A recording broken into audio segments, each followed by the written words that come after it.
একজন হিন্দু ধর্মীয় সম্প্রদায়ের একজন মানুষকে এভাবে নিষ্ঠুরভাবে হত্যা করা হলো। আপনারা হয়তো মনে করছেন যে মুসলমানদের এরকমই মুসলমানরা, বা আপনারা মনে করছেন ইসলাম বোধহয় এরকম।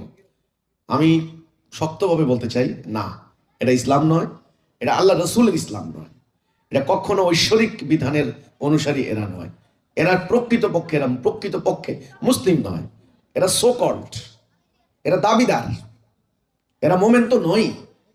মোমেনের সংজ্ঞায় কোরআনে যেটা আছে, মোমেনের বৈশিষ্ট্য কোরআনে যেটা আছে, বৈশিষ্ট্য, মোমেনের বৈশিষ্ট্য, অ্যাট্রিবিউটস, গুণাবলী, যেগুলি মোমেন কারা একেবারে পুরো কোরআনে আপনি লিস্টি করেন, দেখবেন যারা এই ঘটনাগুলি ঘটায় বাংলাদেশে, এরা ধারে কাছেও নাই, মোমেনের ডেফিনেশনেও নাই, মোমেনের বৈশিষ্ট্যের মধ্যেও নাই, কিচ্ছু নাই।